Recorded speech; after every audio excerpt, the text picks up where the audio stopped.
right. This is Jeff Lichtenstein with Echo Fine Properties. I'm the broker and owner of Echo, and welcome to the podcast. So today we have Andrew Levy, who is the most interesting agent I've ever met, most interesting man in the world.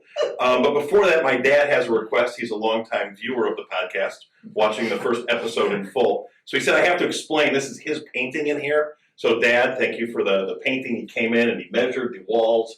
He started painting when he turned 64, couldn't play golf anymore. And I love it. He does all sorts of painting. There's paintings throughout the whole office. But the painting is our logo, part of our logo. And the inspiration for Echo Fine Properties were dolphins. And dolphins they're native to here in Florida. They're in the intracoastal. They're in the ocean. So people know that they're here. People like dolphins. They're fun. They're intelligent.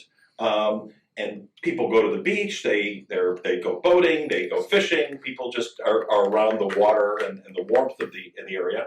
But dolphins also have another attribute. They have a superpower, which is sonar or echolocation. So now you get the name Echo. And we work together as a brokerage, kind of unusual, more as a team. And there's a podcast. So now you get the whole thing. There you go. And so thank you, Dan. Thanks, Dad. So Andrew, and I say he's the most interesting agent in the world because he's done everything before he's got into real estate. So everything from you've had a Hollywood, film background career, just all sorts, photography, all sorts of industries that you've been in with design.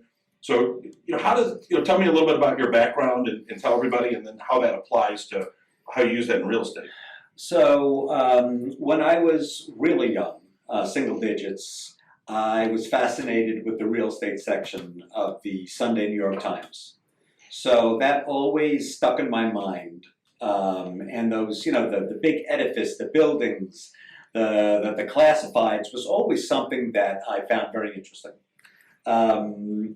And then, but I never really picked up on that. But I every Sunday morning, maybe even before the sports section, I was reading the real estate section.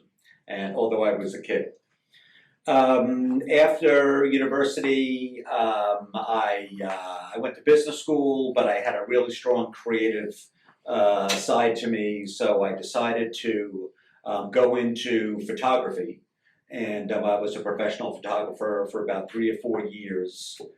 Before I went into commercial film production, which was a little more business oriented, doing commercials for Fortune 100, Fortune 500 companies, and then I got the bug to go out to LA, Los Angeles, Hollywood. Worked with CBS, Paramount Pictures, Universal Pictures. I had my own small production company for a while. And did you write a screenplay for I forget which? I did. I wrote a screenplay for Paramount Pictures, an action buddy comedy, aiming for like Chris Tucker to be one of the characters, and we were in discussions, and it ended up not happening. And but it was a very big thing for me to be writing a project for a major production studio. And the last thing I did that was also notable was working with Charlie Sheen before he went off the deep end. And he was the highest paid actor in television. He needed to keep you around and everything went downhill. But there is that correlation. Yeah. And social media. You've had a lot of background in social media. Early on, I remember when you first came here, because that's when social media was really happening, and you really pushed us to do more in social. Correct. So after living in Los Angeles for 15 years in the business, I moved back to New York, and I was recruited to kind of like Neil Diamond. There you go. I was recruited. I knew that social media and PR and marketing was going to be the future. So if I was going to make a pivot, professional pivot, that's what I wanted to do. So I went to NYU. I did some post education, and then I was recruited to Weisscom Communication Group because their new client, Warner Brothers, needed someone with film background, in order to manage their account. So I was their social media manager, PR and marketing manager for social media and digital marketing. And I learned everything. I learned, and I was part of the beginning of the analytics part which was measurement. Because doing social media in a vacuum doesn't really do much. But if you can measure the results and then double down on the stuff that gets the most traction, then you're really succeeding. So when I came to you, I remember, and actually I'm going to tell the story. I don't know the story. It's a classic. All right. So when I joined you, when I joined you, and I showed you one of my 50-page analytics reports for Warner Brothers for it was one of the last Harry Potter films, and I showed you the complexity of it and how I measured and showed progress on the things that we did. On This the is like 14 or 15 probably? This is 2015, 16. Okay, yeah. And I remember what you said to me. You said, give me 1 year. Because I was hitting you with a lot of stuff and it was going to take a budget. And you said, give me 1 year. I'm telling you, 1 year to the day, you called me into your office and you said, okay, let's get started. And Well, the hard part is it's hard to get going in real estate. You've got to concentrate on it first. Yeah. And then you pick, after about a year, then you have a lot you bring to the table, but you got to absorb what's going on in the. So I did have that 1 year of enough background that I picked it up pretty quickly on what might move the needle.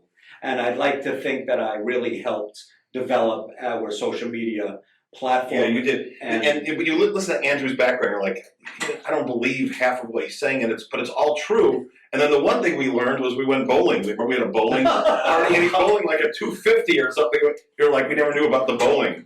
Well, I like to keep certain things. Is there any other secret things we don't know about cooking or anything else? Not really, just the bowling was the big surprise. But I'll never forget that night. We did a big happy hour with the whole team. He's like this great bowler. Was it the first, was it right after COVID? No. No, it was way before. Do you remember the bowling thing? Yeah. But I remember that I just remember getting on the lane and it was like riding a bike. So how do all that, because everybody usually comes in, there's not many people who major in real estate and then they get into it.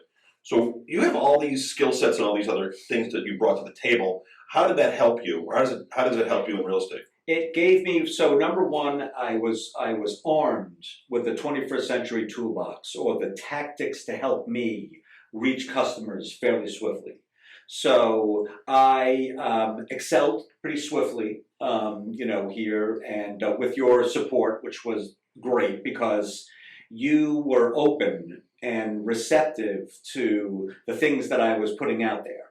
So we were able to execute on those tactics. Early on, it was just Facebook, right? But I had that advantage over some of the older agents in the business. So I was able to excel quickly. Plus, having a PR and marketing background and a film background gave me the leg up doing video, photography, angles. And you were doing TikTok videos and all sorts of things. And writing. And writing was a big part of it too. Writing, being able to writing and communication.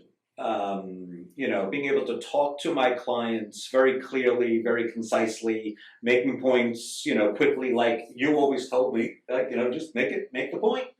And I took that in stride. It really helped me with my confidence to just get right in the mix, and I think I did. No, you've had an amazing career already.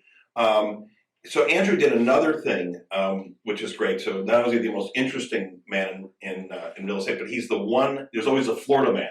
Oh, so there's Florida man.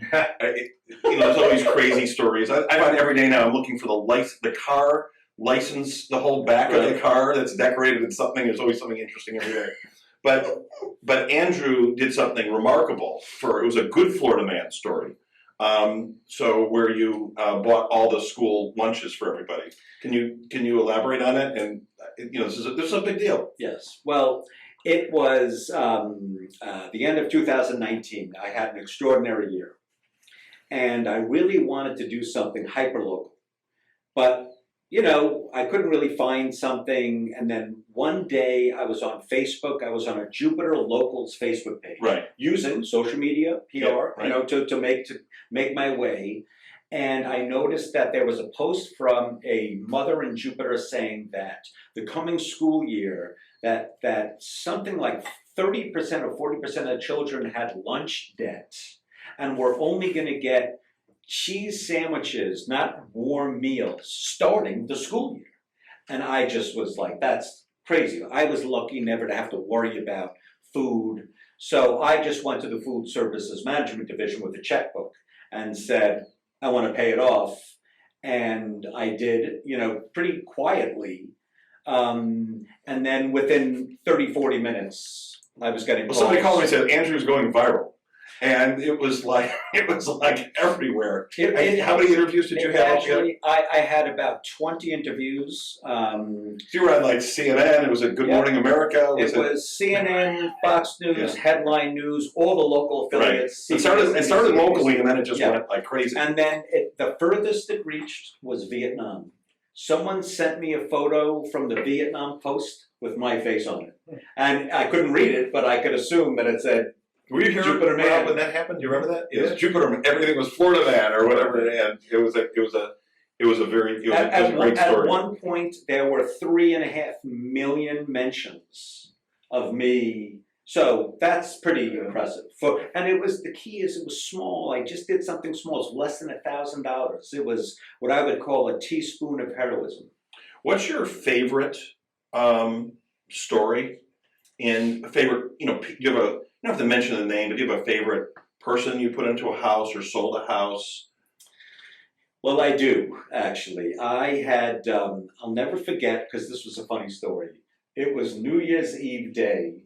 Oh, yes. And one of our employees called me. We had a late lead come in. Crazy. January 1st, like at 9 o'clock. So the way our system works is we have a number of people, we call them client concierge, and they're on the front end. So when a buyer inquiries come in, we buy a lot of buyer inquiries on our website, gets them. Those people are, rather than the agent who's out in the field working and doing their thing or a dinner or whatever, we have these people that are all locals are answering the phone and then they're connecting them to an agent. So go ahead. It is immeasurable because without those client concierges, I think we have 3 or 4. 4. Yeah. There's no way that we'd be able to field every inquiry, but because we have that, because the buyers go to the next website or the next website. Yeah, of course, and I always feel covered, which is the most important thing for me as an agent is to know that if someone calls about my listing, or if someone's looking directly in my area, like this client, I'm confident. Go ahead. So I'll tell you the story. So apparently, her name was Sarah. She got the call, and it was like 9 o'clock on January 1st, and at 9:30. It was December 31st. No, it was New Year's Eve day. Okay. In the morning or at night? At night, 9 p.m. at night. Because the person was tipsy. And so this is the funny thing. So Sarah calls me, and I see her number, and I'm like, should I pick it up? Should I not? But I picked it up. She goes, I just got a call from this tipsy woman who was having drinks at Utiki and said they wanted to look at this $5 million home tomorrow. And my first thought was, come on. Well, because sometimes they are fake when they're, like. Yeah, they're more than often they're fake. But so I thought, you know what? I'm just going to throw a dart at it. And I'm just going to be like, okay, let's see it. So I called her first thing in the morning. We set up a time later that afternoon. And she walks in, sits down in the living room, and doesn't even get up for an hour. She's like, this is it. We looked at the whole home, sat in the living room for an hour, and then she gets her husband on the FaceTime, starts walking a little through the home, and she's like, honey, can you come down tomorrow? And I was like, wow, that's going to be an expensive plane flight. Well, it ended up that they had a fleet of private jets because they were a multinational construction company, but they were the sweetest, most. Was that Johnny Bench's house? That was very good. Yeah. That was Johnny Bench's old home. That was this Tuscan cacophony of interior design, and there's a verbiage. How was that word? Cacophony. Can you use that? It is cacophony. It's like Versailles. The interior of Versailles is a cacophony of. That's for Will Dean. We're giving that. That's a spelling bee word. Yeah, that could be SAT word. But what was really interesting is that he came down the next day, and they're like, we want to put an offer on it, full price. And I was like, you've got once I understood who they were. Randy, can you grab me the Johnny Bench baseball? And I thought to myself, let me show you in the show. There you in go. the blue shell. No, not that here. You can give me the baseball bat, but can you give me in the blue shell? Oh, in the blue show. Yeah. So to make a long story short, they fell in love with the home. I thought to myself, if you've got this kind of money cash, I got to show you a few other things. It's my responsibility. I feel like it's my responsibility to give you a few options. And There's one 2 home. or 3 days later, he looked at me and he goes, "Tell me why I shouldn't buy this home." And although I could come up with a few things, I was like, you know what? If you're really that in love with it, let's just go ahead and do it. And we did. And And that was like a $6 million. it was home, 4.9 million. which today is probably like a $12 million, home. So was it your second year in real estate? It was my third year in real estate. It was like a big deal though. So And it was like closed a month later and stuff. It was and a fast close, fast cash close. Yeah, for those of you under 50, this is Johnny Bench. So Johnny Bench is the greatest catcher of all time. And then we did this thing with peanut butter and jelly, where we made locally 25,000 sandwiches with the help of different communities. And we knew Johnny Bench, and we asked him to do a little PSA for us, which he did. So it all That comes, was awesome. it all Joe comes. Namath.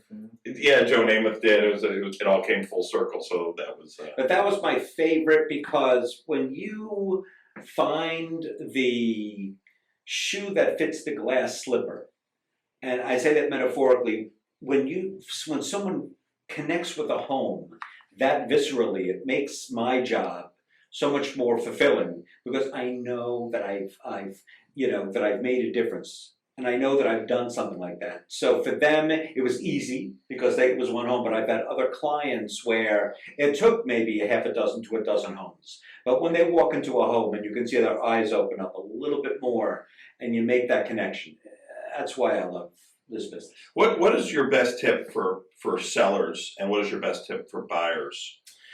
My best tip for sellers is to make sure that your listing agent knows of all the loan programs that are possible, because if you don't have a buyer coming in with cash and they've got to do a loan program, there are negotiation tactics that you can use to negotiate the price without lowering the price, but giving the buyer concessions like a 2-1 program where a buyer can buy down their interest rate. As opposed to chopping $20,000 off of a sales price, you can offer them this option called the 2-1 program where you offer the buyer a concession at closing so that it lowers their interest rate. And that's actually going to come out to more than $20,000 in the long run. What's your best? And for the buyers, What's your best staging tip for you to buyers? God, For seller? flow. It's got to be flow. You can't have big pieces of furniture in front of sliding glass doors. If you're in a main living area, you've got to move things so there's either a low profile piece of furniture or a flow through to a window. So And if you really want to see how your home looks, walk in through the front door, which nobody ever does in their own home, and then look out at the pool patio area, or if you're in a condo, look out at the patio area and see how much blockage you have, and you'll be surprised. And if you're like Randy back there, and how tall are you, Randy? 6'8". 6'8". So you can put a little camera on Randy. So Randy's 6'8".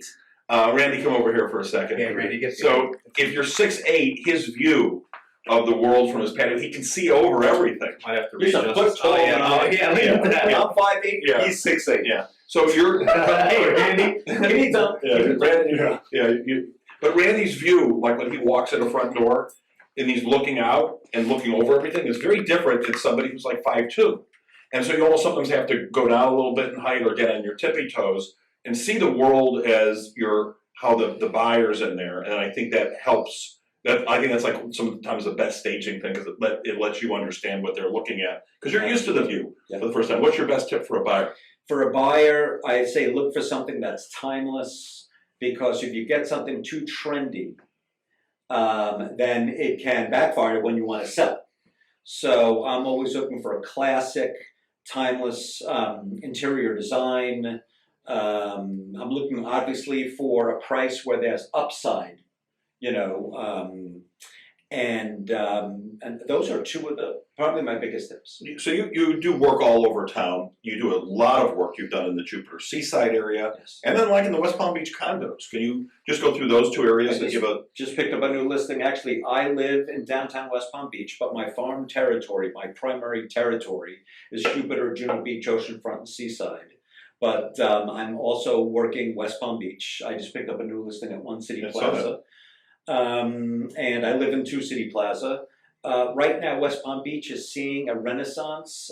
It's becoming Wall Street South, which some people that might be a little bothersome, but West Palm Beach is becoming very cosmopolitan. It's bringing all the restaurants in, so I don't find it bothersome at all. Exactly. So you've got the Kravis Center, you've got the Norton Museum, so the culture is building. The Class A office space right now is off the charts. Right. Everywhere you're looking, there's Class It's A. really office pretty space. architecture, everywhere too. And West Palm Beach does have a lovely southern, it's not Miami, but there's a nice, architectural edge to West Palm Beach. I drove. Our daughter went to Dreyfus, which is an amazing. Yeah. It's a top 100 public school, and I drove her down. We go for breakfast and lunch. Just watching the city grow over the last 4 years, but it's still a walkable city. It's not a tiny city, but it's got just a lot to it. But you can just walk around, and there's so much. Different, just from restaurants and feel, and there's some funky spots and Retail. right. So you've got incredible, the amount of very good to very good restaurants has tripled since 2014 when I first moved down here. Tripled. That's crazy, yeah. And the retail has doubled. And you've got Palm Beach right across the Intercoastal. Right, you're 5 minutes to go across the bridge, basically, and you're 5 minutes to the airport. And first of all, that's the wild thing is that and it's an easy airport. You park and you walk in. In any other city, if you're that close to the airport, you're not in a good part of town. In West Palm Beach, you're that close to the airport, you're in the nicest building. I mean, actually, the Bristol, which is a building that went up, I think it was occupied 2 or 3 years ago. Right now, is the most elegant building in almost South Florida, I would say. And that building is literally 8 minutes to the airport. So go figure. And what's your funniest story you've ever had? Oh my God, my funniest story. Oh, I wish you had given me a little more time in that one. My funniest Too story. many. Oh my God. Holy cow. Did Will tell his funniest story? Yeah. Yeah. I was going to share his funniest story. My funniest story. Strange client, weird client on the other side. Oh, I can't even tell that story. The story that I can tell is that, again, I'm going to go back to this couple that bought this big, beautiful home. They took me, so I'm usually taking people out, like after we do something big, to thank them. And instead, they flipped the script. They're like, we're taking you, and we drank. We had got. I'm telling you that I don't know if I called an Uber. I can't remember, but we went out and we were out till 2 a.m. and we drank. I couldn't believe how much they drank. They were older than me. We had such a party. It was unbelievable. What's the drink of choice for you? For me, I'm a big. I like gin and tonic, vodka tonic. That's my thing. And what's the other one that you can't tell? Can you give a little It synopsis? involved a priest. Oh God! Oh boy! Yeah. It involved a priest, a half-naked man with a big belly, and a woman. Wow! Elaborate on that. In short, I was helping sell a condo at Jupiter Ocean Condos. He was a priest, and we were about 2 months into the listing, and I was showing it at least 2 or 3 times a week. And then one day I go to show it, I open the door. There is a man lying on the couch with a Budweiser, with a fairly big belly. And a woman comes running out of one of the bedrooms with broken English and asking who I was. And I said, his name was Joseph, and I can't remember his last name at the moment. But I remember saying, I'm here to sell the condo. And she's like, oh, and then she got a little flustered. It was the funniest thing. Thankfully, I got there 10 minutes early. Where did the belly man come from? He was. Oh, he was he was. I think it was her husband. And then where's the priest? And the priest, well, back in Poland. So the priest was in Poland, but these were people that were helping clean out the condo for him. Oh, he owned it. Yeah, so he owned it. He didn't tell me that they were coming to clean out the condo. So when I went in, there was stuff all over the place. I mean, the windows were open. He was smoking a cigarette. I thought, did I get into the wrong condo? Yeah. But we had a listing once. This was in PGA, and an assistant at the time goes to show the property, and he was a 99er back when the market had crashed. He was 99 weeks unemployed, but he would go out and play all the time, and he was separated from the wife, and he was living in it. And they go to, and he was really using her with the whole thing. It was awful. So anyhow, we go to show the property. And there's another agent and their client, and they go into the house. And they go upstairs. They're walking up the stairs, and they open the door. oh my God. And a lady opens the door, and she says, "Get the blank out!" And they just start running down the stairs. Boom, boom, boom, boom, boom, boom, boom. Leave the house, and I get a call, and I say to the guy, "What?" I call him, and I want to get rid of the guy. I said, "What's going on?" And he says, "Oh, well, she's just the lady of the evening." Oh my God. It was an oh my Oh, God, lady and of the yeah, and we quit that house, and I had to I had to tell the lady who owned the house with the 99 weeker in the house. Oh my God. You get some weirdos, but that reminded me of that crazy This story. business definitely allows for crazy stories, just because it's just it can really just go anywhere. So we have two things here. We have some real estate jokes. Okay. It's a very Norm Macdonald What's tribute. that? So can you read the joke for the audience? Sure, of course I can. How did Superman pay for his home? I know. You tell. Cryptocurrency. So you can have one more joke. There's either All right, hold on a minute. There's either a crypto joke.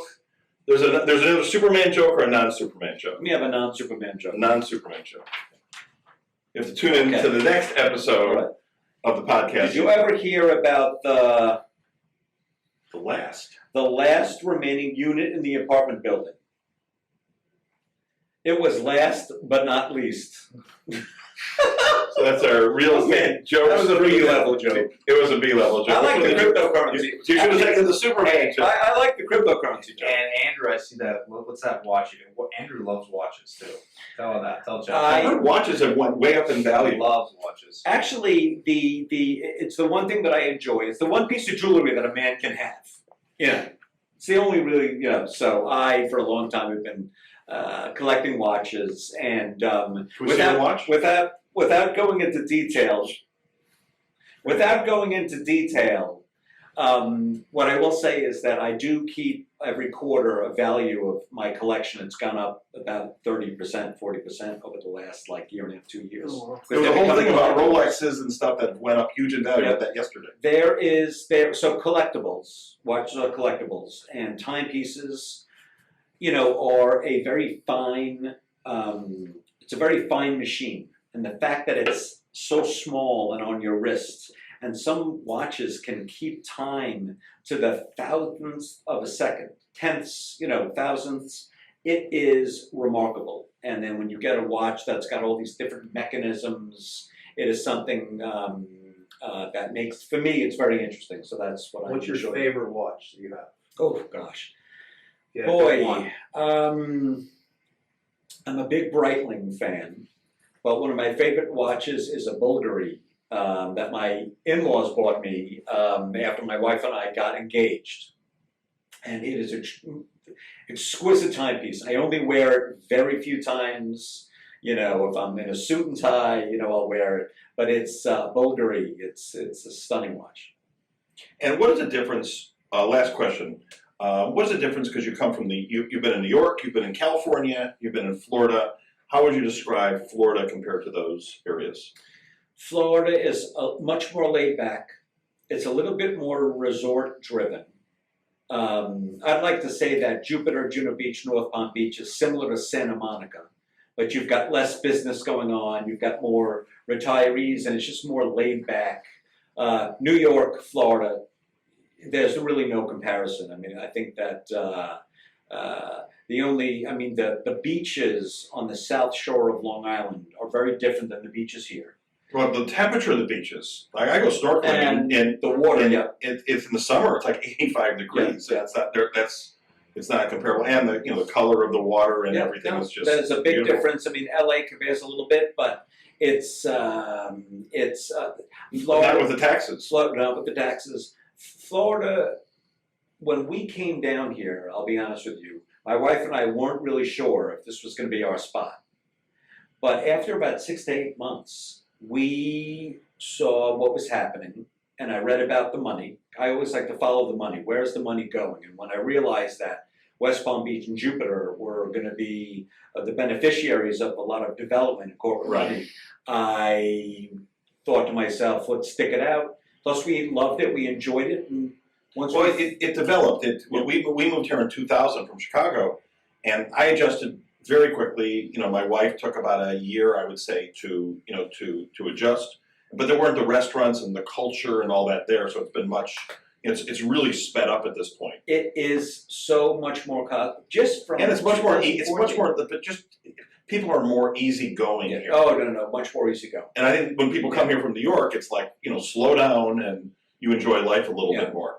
Absolutely, I'm one of them, because in New York you've got to be living at 7,000 to 8,000 RPMs, in order to really work and be efficient. Here, although I still like working at that speed, here you can kind of work at 3,000 to 4,000 RPMs. That's the gauge on your dashboard, and you can still be successful. So that is the other thing too, is that you can still execute what you want to do even at a slower speed. All right. Anything else you want to add? No, the only thing I'll add is Echo Fine Properties. I mean, once I joined your team and once I saw the engine that you built and continue to build each year, and making it more dynamic, like a podcast, like doing TikTok. We are what we in the fashion business you'd say fashion forward. We are real estate forward, and I have to give you kudos there, because not everyone understands it, and not everyone is willing to test it out to see if it works. But in this day and age, if you're not doing that, then you're. Well, it's having everybody in house that really makes the big difference. Because if you're subcontracting everything out, you have no synergy, or you can't. We can just put this together pretty quickly. Rob, Randy, we just had some people online doing We're going to do a basketball team. We got Randy here. No, totally, Randy, Doug, I'm sure of it. But I'm saying we have all the pieces in place. When I started, there was one young girl posting our listings on her personal page. We went from that to now having, I think, 2 to 2.5 full-time social media people in a matter of 4, 5, or 6 years. That is huge, and you're the half, Rob. You know what I mean? You're like, because you do video production and half. So that is so vital, and the fact that you really got it right away, and there was very little resistance to the things that I was proposing, really made a big difference. All right. Thank you. So, Andrew, what's your phone number if somebody wants to get in touch? 561-891-9262, downtown West Palm Beach, North Palm Beach, Jupiter, Juno Beach, oceanfront and seaside. You want some help there? Give me a ring. So wine, watches, bowling. Next time he's got to bring pumpkin though. Yeah, Oh you do have to gosh. bring pumpkin. Yeah, no, next time I'm gonna bring pumpkin to the podcast. So who's pumpkin? Oh, I'm sorry, pumpkin. Pumpkin is my 7.5-pound little Shih Tzu toy poodle. She is the cutest thing ever. And let me tell you, man, it helps me get up in the morning when that little dog is licking my face.